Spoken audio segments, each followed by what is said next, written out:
growth up in here. That is, I wear my pocket t-shirts so that I can stow away a bit of knowledge and then share it with my friends. I come to you, I interview my friend, then she surprises me with a random bestie who I then get to interview. So Saucy, as I like to call her, is really named Danielle Sauce, and she's a 4. Why did I whisper that? I don't know, you tell me. What does she do now? We're about to find out. Hear you. All right. Yeah! So joining us today from Salt Lake City is Danielle Sauce and baby Luna. I was hoping she would be here today. So you guys are here, I'm here. So let's be together online and use words. So does this new world order ever make you feel like you need to talk like that, like you're a computer or something? I already told them that you're a recovering lawyer, which I know so many of them. And they, me being in the comedy world, they all come over to do comedy. I don't know what that says about the justice system. So few recovering lawyers in comedy. No, there's a ton. Oh, there are. Yes, I always met so many lawyers. Really? That's so funny. Yeah. I feel like I do have a lot of lawyer friends who love comedy. Well, and I feel like you're so hilarious, but you went a different route. Then yeah, I'm not much of a performer. But you went a different route in a couple of different career routes. Hi, Luna. Yeah. You're 7 years sober and you believe in mind, body, and heart therapy to the degree that you named your therapy practice after it. That's right. Yes. That is totally my passion. Of weaving together kind of like mindfulness-based practices, body-centered practices, and helping people connect with whatever their kind of authentic spirituality is. Mm-hmm. I feel like the combo of those three things are just really where it's at in terms of healing. The practice. You have been on a lot of meditation retreats, and I remember that when we were on a car trip to Arizona, was it? Yeah. That you were talking about these meditation retreats, and all I wanted to do was just be able to go back in time and have gone to the meditation retreats. Before you had kids? Yeah, before I had kids. Yeah. Yeah. I mean, now my app has measured how many minutes I've meditated. Uh-huh. And actually it says I have 1,100. It has a K in it. Oh. So I'm like, I should put that down into days and then say, now totally. I have gone to one. Totally. The drops of 1,000 drips make the ocean. That is the thing with mindfulness, that it's like there's research showing that even practicing for as little as 3 minutes a day is extremely impactful in terms of growing that gray matter at the front part of your brain, which is what we really want to grow in mindfulness, is strengthen that part, because that is what helps us control our ability. It helps us decide where we want to place our attention. So if we're having if our brain's coming up with all kinds of scary, stressful thoughts, if that part is not very strong, it's hard to redirect attention to something that's not so distressing. But then when you strengthen it, it's then you can come back to the present moment easier. I mean, and it's almost overwhelming to think about, because it used to be such a place of pain for me all the time to know that there was this thing that I could do, but it was hard to get to do it. And now I have in friendships and in my partnership, it's I almost feel like I'm what is it? Hare Krishna. It's not anything about like Hare Krishna per se, but it's about that I want to tell everybody, seriously, you have to go out and do this. Are you kidding me? I know. And it's yeah, but you become evangelical about it, where you're yes. Everybody needs to know about this. Let me tell you, this is yes. so important. And the thing that I have to remember is that I had like been reading about mindfulness for probably like 4 or 5 years before I got the courage to actually Do sit. it. To actually sit. Yeah, just like do Yes. one Yes. session. Like I I was like, was this reading, sounds great. Yeah, but I can't do that. Yeah. do it. Yeah, I read Pema Chodron's books for, I mean, my journey was longer, like probably 10 years I've been reading Pema Chodron, Right, and literally like in the last year I have like an almost daily practice. So, but I think that's just how it works, because you're like, that's how all change works. It seems like there's nothing really happening, but there's something happening. It's just often below the surface. And that's happening all the time. But it's hard to be patient and just keep going when you're like, come on, why does it take me so long to do things? Like, why does it take me so long to do the things that I like know in this part of my brain would probably make me feel better, Right. but like I can't make myself do it. Huh. Yeah. Yeah, and so then how do you convince people to take that leap? I mean, I guess you can't be convincing.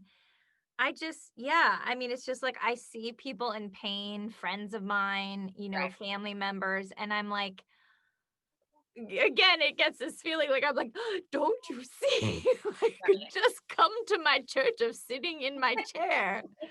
Um, Yeah, I mean, I think that it it does just help to remember, like, oh, yeah, that was my journey and that's how long it took me. And I don't know what I would right, have. because then but I just realized how long it took me, and so then it's hard to say, like, and I've been honest, I've said, it's not a short situation. Not a short situation. It's not. It's like you're in it for the long haul. Yeah, Life is a long haul. it's true. It only seems way much longer now. I mean, I was 25 and like, I mean, I still played teen till I was like 29, but I think, but I was like, it's over. I can't learn new stuff. Isn't that funny? Like now when you hear people in their like late 20s or early 30s be like, yeah, I can't. I'm already on this track. Like, oh my goodness. Like you have so much time. Oh, I know. But that's how our brains are. Like it's like I totally remember being in my late 20s and being like, well, all these ships have sailed. And it's like really not that many ships had sailed. Like, yeah, I probably was going to be like a Olympic gymnast or something, but Right.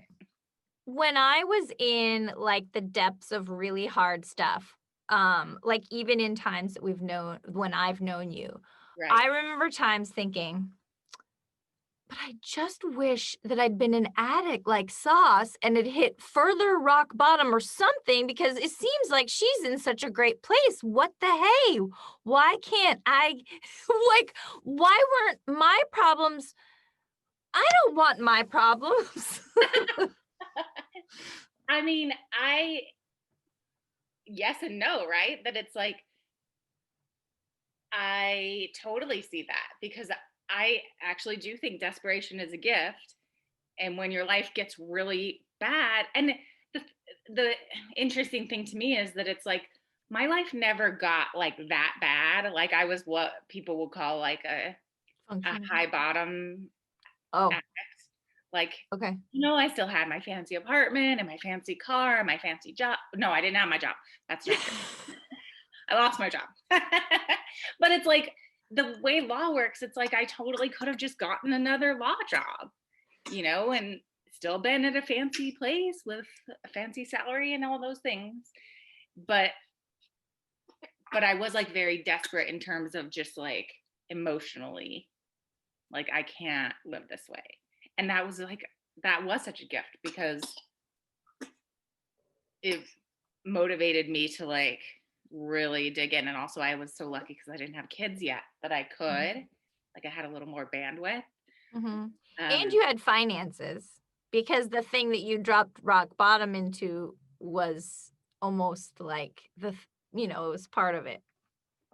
Yeah, like I was lucky because I had been I did Don't put it so far, Luna. She's like, what's happening to me? That's too far. That's too far. Oh, okay, you're like, oh, is it my turn now? Is it my turn to talk and do some things? Do you have any questions for your mom, Luna? Yeah, what would you want to know about me? I feel like you don't know me very well yet. Yeah, Um, because like your brain just shutting on, girl. she's like, I had the foresight when I was a lawyer to be like, I'm somebody who loved law school, and then like the first day of my job as a summer associate at a law firm, I was like, oh, this is not a good fit. Like Oh. I knew I was like, oh shit, like this is not the right thing for me. Mm-hmm. But I, like brains are so tricky. I'm like, well, but I'm already like a year into law school. I'm 23 years old. Like, what could I do now? What else could I do? There's nothing else. There's nothing else I could do. I have to keep going on this path. I've already invested so much. And so then, like, 2 more years of law school and just all the things. And the whole time I was like, oh, this is definitely not something that I can do forever. And So you did have that foresight. You did know, but you were like, I should just finish it. And I kept saving because Oh, that's what you were going to say. Yes, I did. I was like, okay, I don't want to be somebody who was like, got these golden handcuffs where I, end up spending more than I'm making and I'm in debt and stuff. And so that I can't leave when I need to. I've been reading a ton of books about this. So you have that going for you too, which I have now realized late in my life is very, very important, is financial wellness.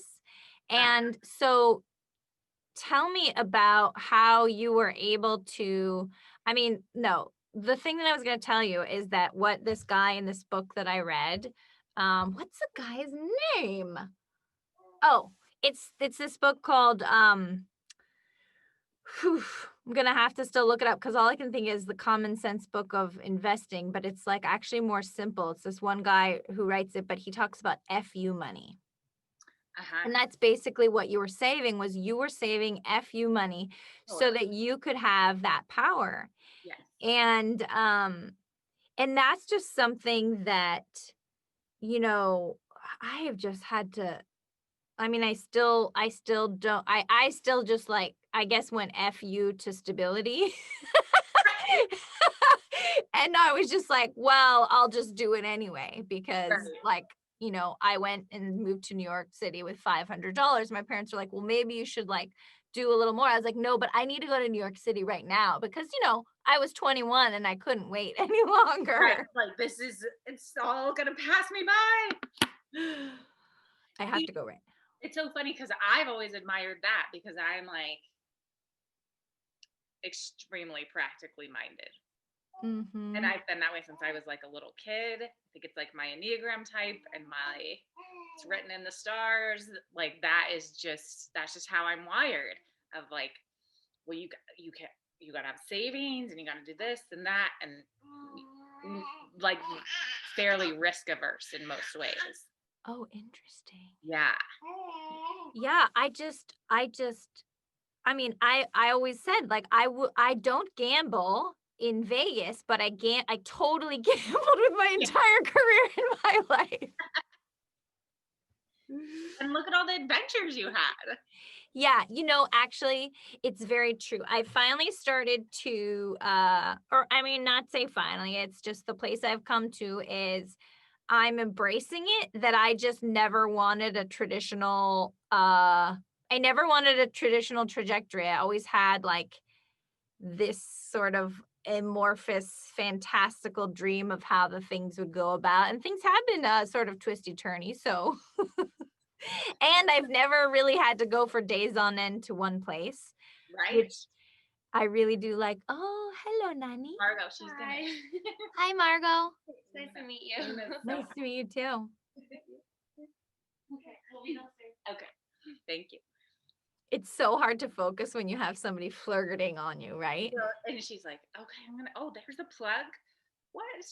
Like, let me get They love the plugs. They love the cords. Why did we even ever give them any other toys? It's like, is there some evolutionary thing with the tags and the cords? Like, Yeah. Was there an advantage to being really good at finding tags and chords? Well, I know that we got like a lovey with tags all over it. Taggy, lovely thing. But why isn't there like a cordy? Well, I know what Somebody's going to steal it now. I know what we're going to do. That's going to be our next project. Business idea. I love it.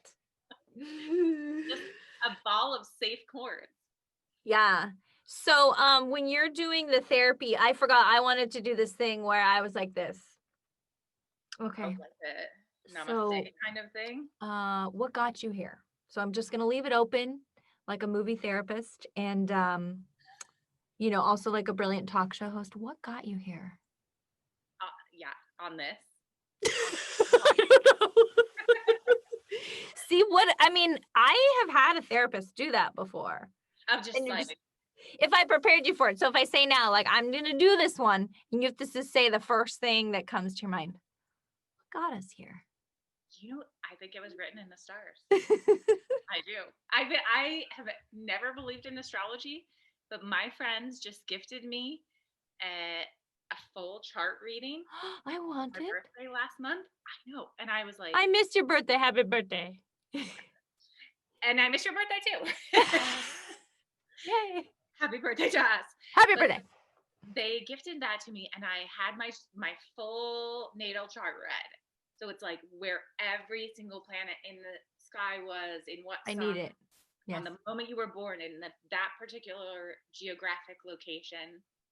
And it was so enlightening of like why I struggle with the things that I do, and yeah, sort of like this things that will be like my growing edge for the rest of my life, and kind of just seeing that of like, oh yeah. And I feel this way generally, that it's like we couldn't be any different. We couldn't, like, there's so many causes and conditions that came together for you or I to be here exactly the way things are, who we are. You know, it's like our great grandparents had to have met each other at this, like, just all these things. And it's like, oh, here we are. We're like just miracles. Just two Danielles talking. Two miraculous Danielles. For the magic of the internet. To each other in a global pandemic. I know. And it took a global pandemic for me to finally make my talk show. Yes. And to also just like realize, you know, I mean, I had to just like make a talk show so I could hang out with friends that I really love and admire, because when's the last time we got to like chit chat like this, right? I know. It's so hard. Like, and my sweet friends who don't have kids will be like, call me during the day, and I'm like, oh, I love that you still call me. Even though I've never picked up in like 7 months. Oh, I just appreciate it so much that sometimes people still call me. Oh. So the real reason I invited you also, I have like a lot of ulterior motives. Like I said, like to hang out with you, get a sales pitch on Salt Lake City. Third thing is just do like a little virtual MDMR, or what's it called? MDMA, the thing, but I am fascinated by it, but you can't really do it on. Well, this is actually a question that you could ask the guest too. Like, we could potentially do this with the guest. Okay, so let's hold on to that. Okay, thank you. You gave me a hint. Now I want to just go to our surprise guest because he came. He's showing. Find out which vegetables make me cry, which words I still can't pronounce, after this quick break. Plus, we have our surprise guest coming in. Who's it going to be? I don't know! Our surprise guest today is Justin Natoli. I'd just like to introduce him. So Justin is a former attorney and current therapist, just like Danielle Sauce. They both have a lot of information to pass on about the growth journeys they've gone through and how they use that to help their clients and their family and friends. We have our surprise guest waiting in the waiting room. I'm going to admit he or she. Them. I'm going to admit them. 1, 2, 3. It doesn't happen instantaneously. Hello! Hi. Also, it totally doesn't happen instantaneously, does it? Hi, I already saw your name. Your name is Justin Natoli. That's right. Charlie. Hi, welcome to Friend of Hey a there. Friend. Thank you. Wait, I know that I don't know if I know you, but I am so excited that you're on my show. And Sauce is going to put questions for you in my chat so that I can have you here. But one thing that Sauce does not know, and she has to close her ears, is that this is a pretend interview to see if she could be my co-host for Friend of a Friend. Okay,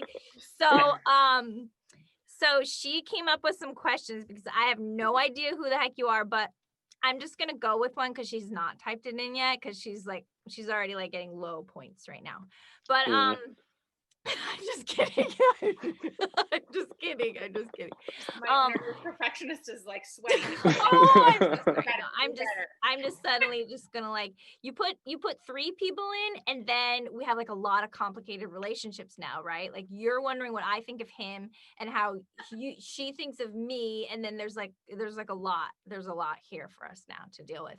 But what we were gonna do right before you were gonna come on, and she gave me a hint that you could do it, is talk about MDMR. And she EMDR? EMDR. Oh, MDMA? I could talk about either one, but whichever one. This is the great thing about Justin as a guest, because he could talk We have a breadth of topics. I could talk about the science of either one. And their use in therapy. Yeah, they're both useful in therapy. And in fact, right now, EMDR is, I would say, according to some, maybe the gold standard of working with trauma. And there's a lot of reasons, both, I think, accurate and inaccurate, why so far it's the gold standard. But I think pretty soon, other medicines like MDMA are going to be the new gold standard for therapy and working with trauma. Oh, I love that bridge that gap between the two. It's so crazy because it was like I was going over my notes last night, and I was like, I've had this in my notes that I'm going to ask Sauce for like months, right? And all of a sudden last night I was like, is it MDMR? Not going to Google it. So I'm so glad because I actually have this friend. We were just talking about like being good at doing drugs, and we were talking about how you have to already be sort of like on a like already on like a self-realization journey to be able to kind of be good at it, or to have some like idea about it. The thing that when you're saying people need to be good at working with these medicines, and I like to say working with the medicines rather than like using drugs or using medicines, because even the language, our relationship with these medicines, if we say we're working with them, I think it's a little bit more respect than if we're using them, right? And so that's good, 'cause it's kind of like it's like bi-directional. Exactly. Because it is like a bio, it's like a with marijuana, it's a, what's that word where it finds the scientific thing where it actually is it finds the other part that it needs to find, and it wouldn't have found it to heal it if. I'm not aware of that specific concept. Okay. But I'll remember the word. But so mindset and setting are the two key components for creating an experience where you're either working with the medicines in a productive way, or rather than using something in a recreational way. I like to describe it kind of like a book. There's lots of different things you can do with a book. You can use it as a doorstop, you can smash a bug with it, or you can read it. And the same thing is true with these medicines, where the medicine itself is like the book, but the way that you interact, your mindset that you take when you use it, are you doing it just to get high? Are you doing it just to party or to escape your problems? Or are you creating an intention in like the week or weeks in advance? Have you been journaling? Have you been crafting a space where your mindset is going to be different? And then there's the setting. Are you doing it in a park or at a party with a bunch of friends? Or are you doing it in a sacred place with someone who can facilitate you, where you're going to be comfortable, where it's going to be private? And so set and setting are really key when it comes to working with these medicines in a useful way. And then again, experience. So when you're going through these experiences, you're actually need to rely on and practice these internal controls. So for example, emotional regulation. If you go into a dark place, in life, if we have experience navigating our emotions when we go into a dark place, well, we're going to be better equipped when we're working with these medicines to have maybe an experience that's difficult but productive rather than a bad trip. So the more that you end up working with these medicines, you end up getting better at working the internal controls that can help you facilitate your own internal experience. So you're exactly right, is that you working with these medicines is actually a skill that you can improve in. Yes. And how do you connect that about with, or like what's the parallel of that, of work, of doing EMDR work? And maybe just say a little bit for people listening of like what is EMDR? So EMDR, it stands for eye movement desensitization and reprocessing. And what that means basically is it uses bilateral stimulation, which is any type of left-right stimulation. So you could do it by tapping. They used to do it with eye movements. That's what the EM stands for. I would look left and right, left and right. You could do it with sounds if you're wearing headphones where beeps go left and right in your ear. And some people observe that type of left-right bilateral stimulation is, one, inherently soothing. So if you're going and working on some traumatic experiences, that left-right stimulation is inherently soothing. They think that it's kind of similar to like rocking a baby. And then one thinks that the bilateral stimulation helps the brain process memories, which is why when we're in REM sleep, where our eyes are darting left and right, is actually the time where we're reprocessing memories the most. So the overlap between EMDR and working with these entheogens, or these psychedelic medications, is that the best way to work with trauma is based in mindfulness, and it's based in the body-mind connection. And so EMDR is one way of working with the body-mind connection, where you're going through a lived version of the traumatic memory. You're not just talking about it, you're diving into the memory, activating the memory networks in the brain, the sights, the smells, the felt beliefs, the sensations in your body. And then as you go through it, you are having that left-right stimulation, which basically just helps you stay connected to your body. And so people have found that really just doing that, whether it's EMDR or otherwise, when you're going through a traumatic memory, or really any memory, in a felt sense, rather than just talking about it, and you're staying mindful and you're staying present with your body, that's the way that you can really resolve trauma. Whew. So here's a question for you. What if you can't even figure out what your trauma necessarily is? That's the beauty of working with these psychedelic medications, but also other ways of therapy, like Hakome, which I actually personally think is more effective and more just fun to practice than EMDR. Say a little bit about Hakome, because it's so cool and people don't really hear about it as much. It's a real shame. I think EMDR is popular because it's easiest to churn out like a factory, right? It's very discreet, it's very simple, it's easy enough to, it's very regimented, it's easy to kind of like, here you go, now go apply it. And yeah, it is very nuanced, right? But the basic structure is pretty easily packaged.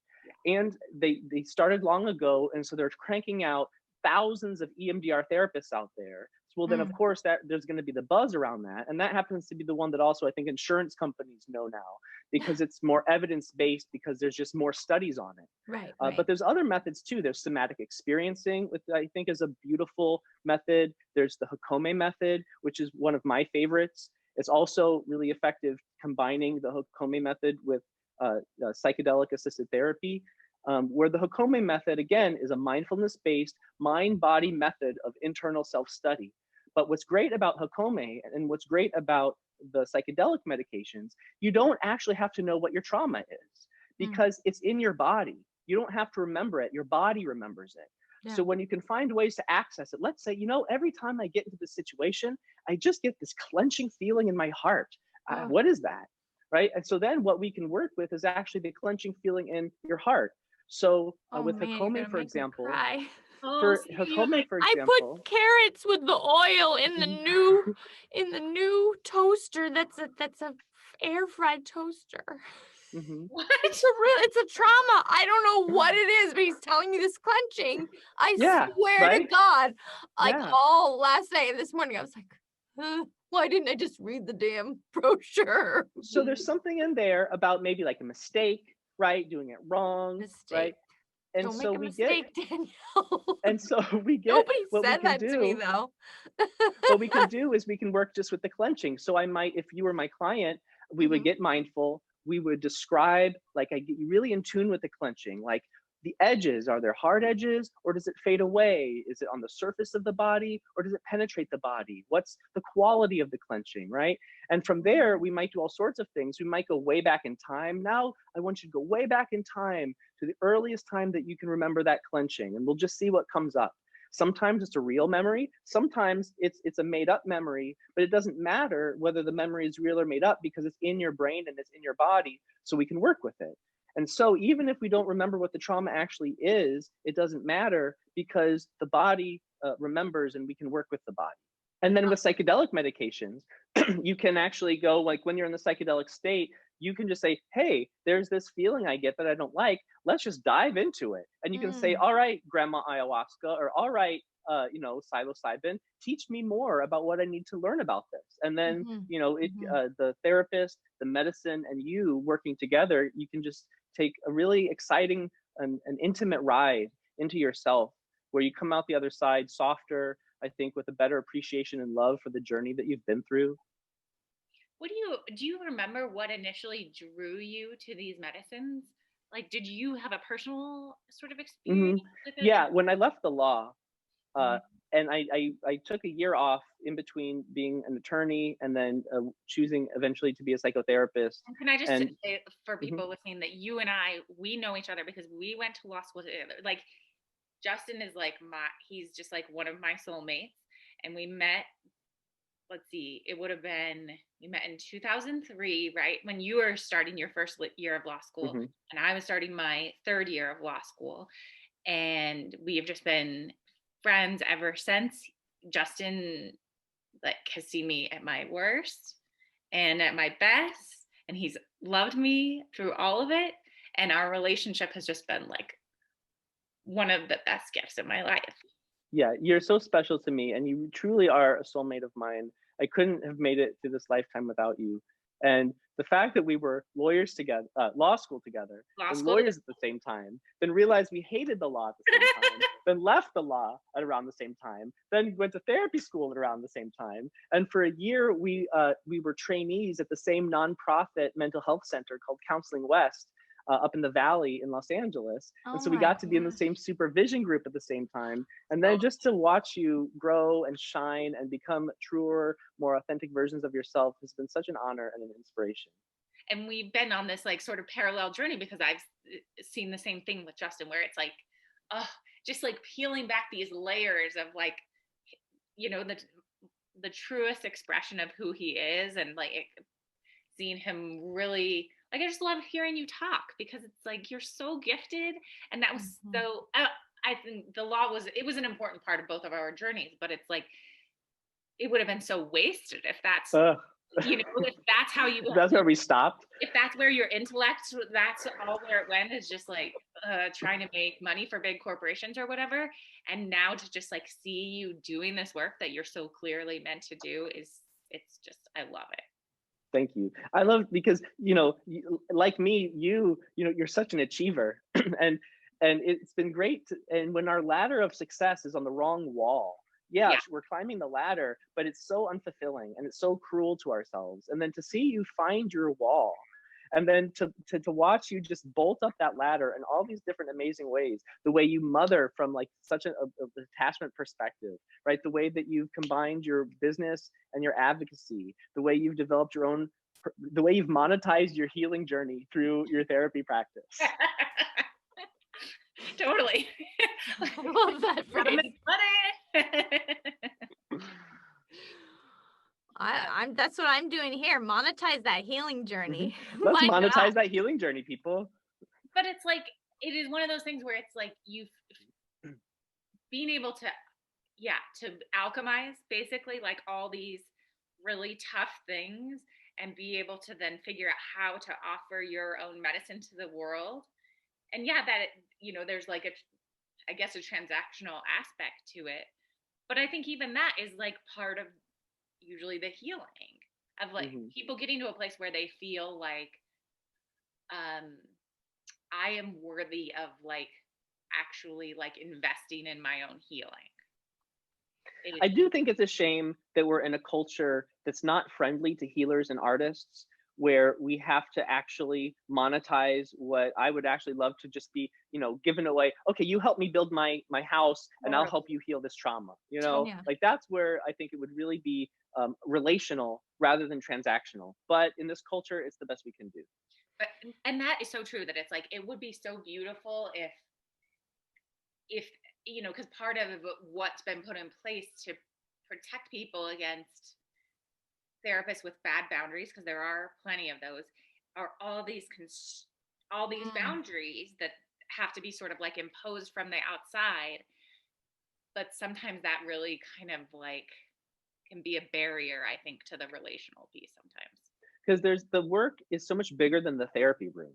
And Totally. so, unfortunately, to have the legitimacy of the therapy license, which is a great way to get people into the door, and to legitimize the idea of healing, okay, great. But then it's so much bigger than the box of the therapy room that it's sad when people don't understand that the healing work is living themselves rather than applying a certain EMDR Right. on a couch for an hour. Totally. right. What do you think actually, like talking about how people don't view it as something that's just necessary and just part of a life?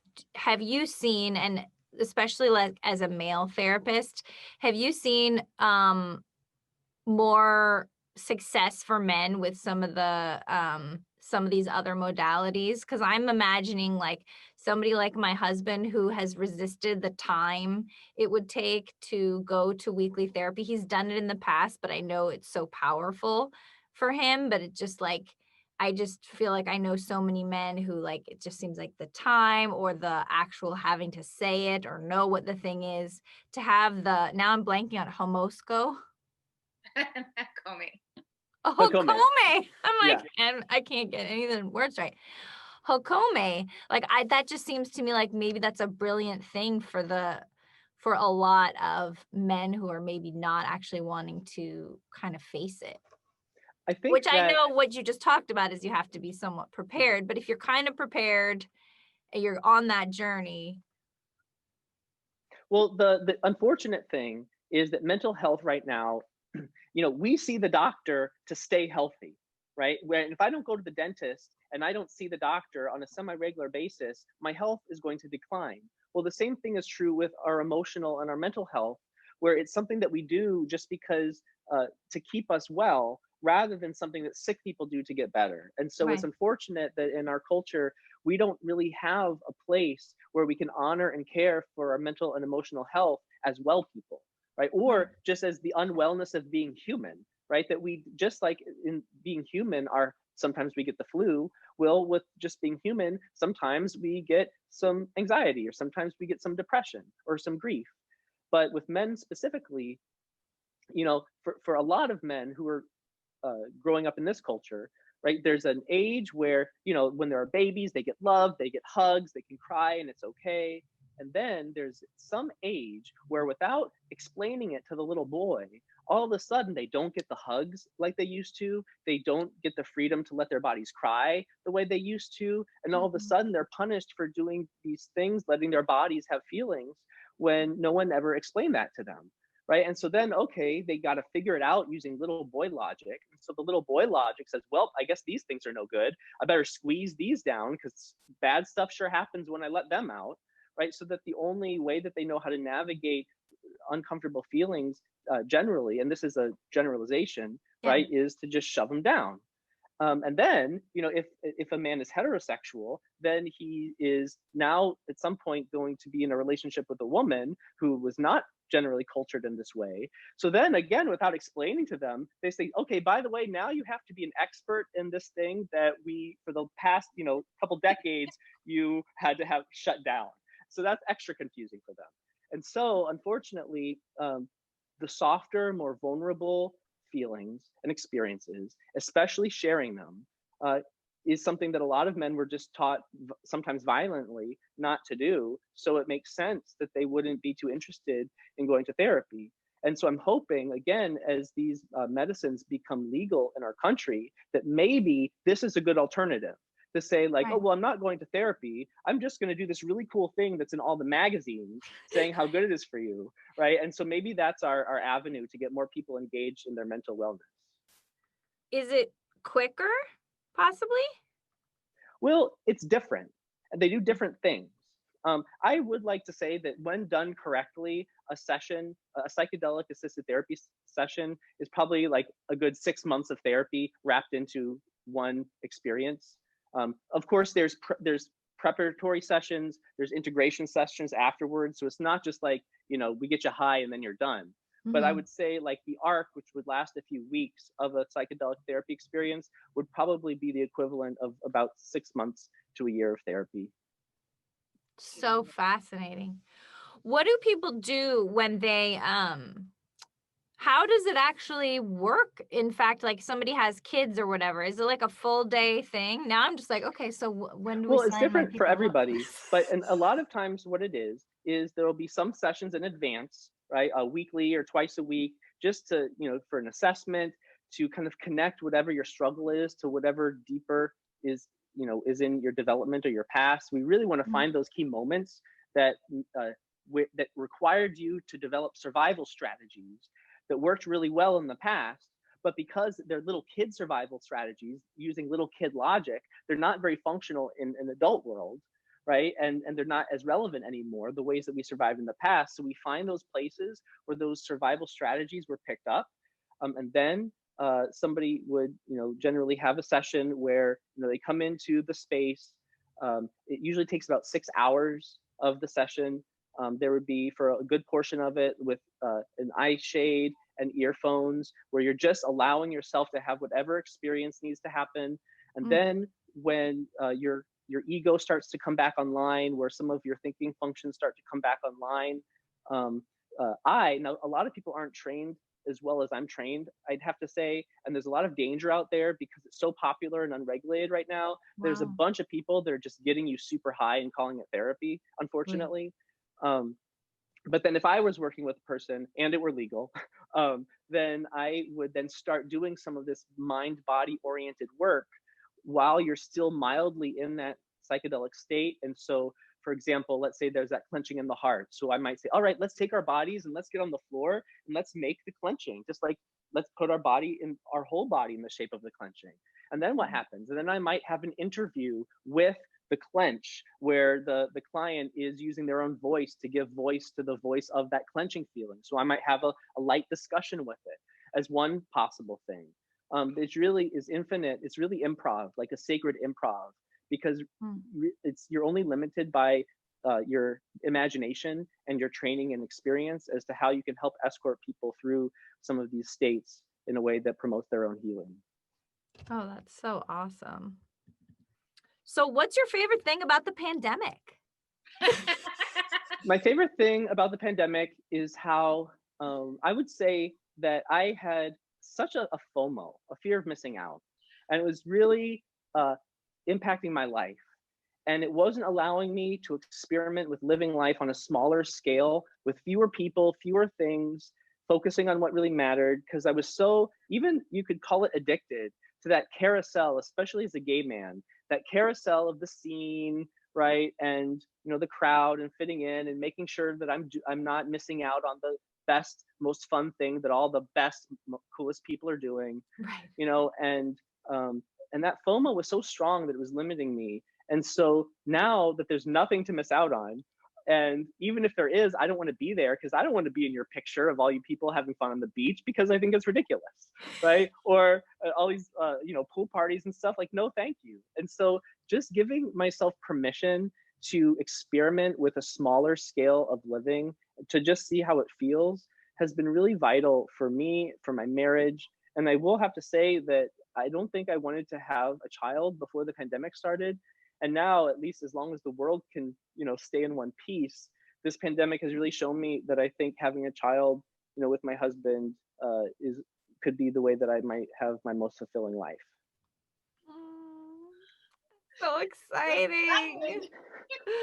That's so exciting, and I relate to what you said so much. The absence of FOMO was major for me. It caused a major transformation for me, and is part of the reason why I'm finally taking steps. I mean, this show has been should have been made like 20 years ago in my shoulds, when I should all over myself. So I feel you on that. And I also realized that you have, what were you gonna say? Oh, I was going to say, and I'm very privileged to be able to say that I learned something from, a global trauma. And so I'm also aware that I'm very lucky to be in a situation where I can even talk about what I liked the best about the pandemic. Yeah. No, it's for sure true. And I'm excited for whatever training you have to do. And thank you so much for coming on. Thank you and for being having my me. Thank you, first- Danielle. Yeah, my first ever surprise guest. Surprise. Surprise! All right, everybody. I love you, Danielle. Talk soon. Bye. So I just saw you have like the love relationship of friendship with Justin, which perhaps could be different than a female friendship in your life, or you could categorize them differently. I guess most of my close friends have been females, so it's interesting that we have this example here. But I'm curious, like how it fits in for you. What are some of your like opinions on friendship, and if it's female friendship, or keeping and holding on to friends for a long time? I'm just fascinated by it, because I feel like for me, I have friends that I've grown up with since I was young, and then I've seen friends come and go, and we've also talked about like rejections from friends, like friend breakups. And so I think that it's something that's not often talked about. People a lot of time talk about relationships with, romantic partners. Right. But friendship is a little more amorphous. And so in that way can be sort of like dangerous and, painful. I've had a lot of painful friendships, the endings for me. Well, I mean, I think that is a thing that we don't talk much about either, of like that a friend breakup can feel very much like a romantic breakup. But with a romantic breakup, I think there's more space culturally to like grieve and acknowledge it and whatever. And friend breakups, it's not really like a thing, but it happens, and it's like, it can be really traumatic when it happens. Well, I also think that like in a relationship, a man-woman relationship, or a man-man or a woman-woman, you have sort of, I guess, unless you're polyamorous, you have like the slot, and the slot can be like empty or full. But with friends, perhaps it's like more of like, we've been talking a lot about the brain and like personality and stuff. That person could have been just like some role in your life. And perhaps there's just always this role that is like, it's like you're trying to fill some certain role with a friend, perhaps. And then that role could go away, but you don't even know what those different roles are that make you feel whole or something. That it's like kind of mysterious. I mean, yeah, I have a lot of thoughts on this, because I feel like, I mean, this is partly relationship stuff too, but I feel like, probably in the last 100 years in Western culture, there's become this thing where it's like, you're supposed to marry your best friend, and that person is supposed to fill all your emotional needs on some level. And if that's not, and you're supposed to be sexually attracted to them and having great sex, and like so many things where it's like one person. It's crazy to expect all that from one person, where, before that it was like, oh yeah, like you marry somebody for land or because of like money or whatever.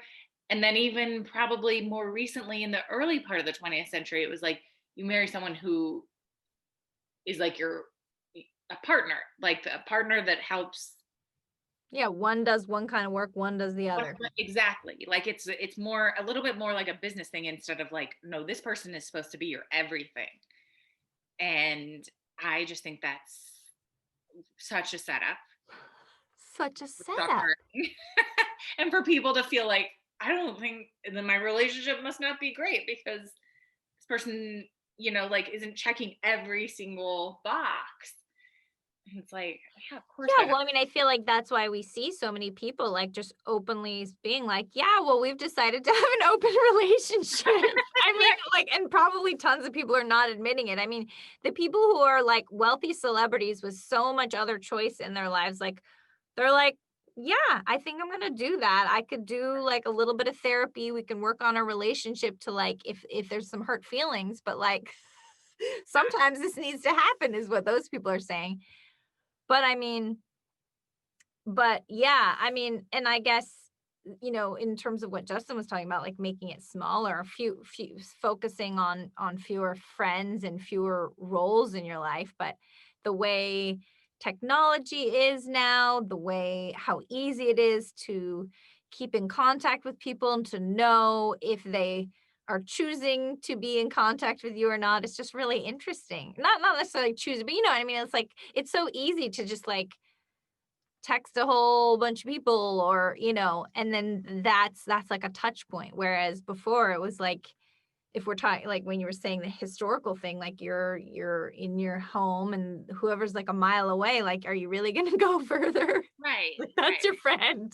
Right. And you don't have to like think about like the idiosyncrasies of like, well, do we really fit with each other? Like, I've thought so many hours about various, you know, because I mean, I just am like a serial like bonder.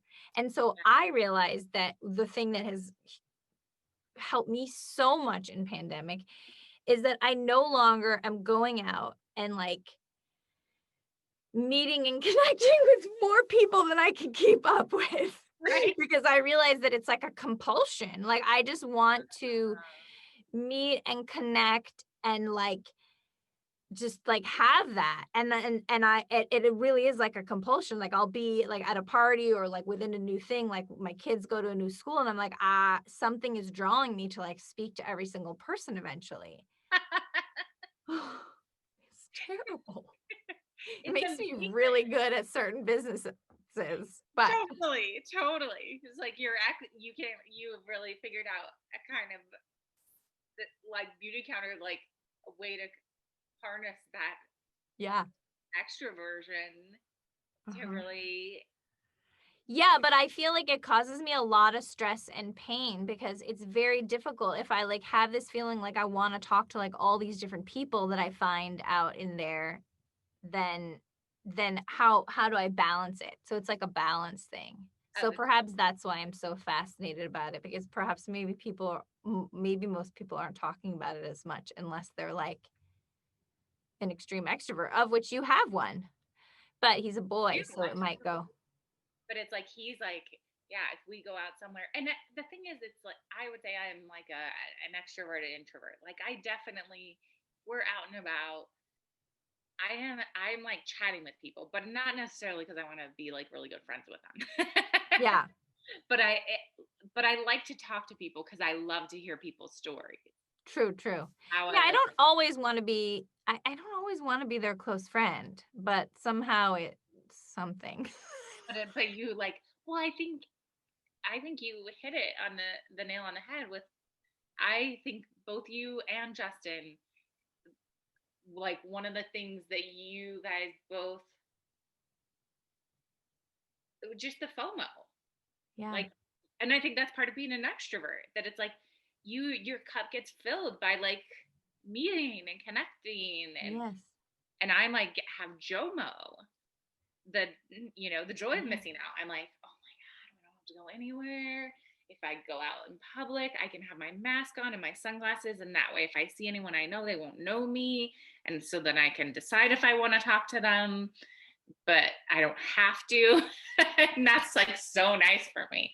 There's no pressure to go out or be like doing things or seeing people.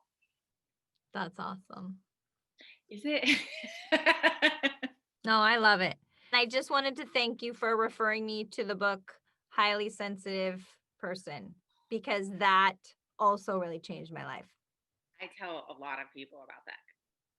Because it's just, I mean, my life too, where I'm like, oh, now I don't feel so much shame about how I'm like so sensitive to so many things. Well, do you know what I've noticed? That I have, and so that's why it's so healing to be a parent in some ways and to learn some parenting things because then you like redo some like stuff from your childhood that you might not realize. Like, Totally. I think I have some of those, like, we were talking about tags before. I think I have some of those like tag and material and different discomfort sensitivities that make me agitated. Very- Or if too many sounds are happening, I'm like, now I just like fully own it. I'm like, I'm unregulated right now. Like I cannot Totally. handle my shirt is too hot. Like, you know what I mean? Like a kid has to just cry and have a tantrum, but I'm just like, I know right now that my shirt is too hot and it's itching me and I need to take it off or I'm not going to be able to behave right now. Totally. It's so good to know. If it's like, ooh, that's too much noise. It's too much noise. Everything's shutting much. down. As Like, soon as I'm done with my shower, if I'm like getting ready, I'll notice that I still have like the fan on for the shower. And I notice that it's like agitating me. I'm like, oh, and like the silence. And now Chris understands why sometimes out of nowhere I'll just go bang and turn off the radio in the car because I just suddenly I hit some point. yeah. And it used to just seem like I was just an a-hole. Right. But you're like somehow exploding for no reason because you don't know why, but you're just like, Yeah, and just too being much like a control sensation. freak. Yeah. I'm excited. I will definitely have you on again because I know this is going to be like a hit show that we'll need to do like sequels on and everything. Yeah. Yeah. So, People have questions. So what? people are going to have questions. Oh, true. This is Danielle Sauce. I never even really, is it Justin Natoli who we had? That's who we had. So we are a wrap. We're so glad that you were here with us. It was really good to talk to you. Yeah. This is my excuse. It's not even like a real show. I just wanted to just like have some time with you. So I orchestrated the whole thing. Ohosco? Well, what? What's the thing again? Ohosco? Oh, Hakome. Hakome. Yeah. Very interesting how some words don't go in. Hokome.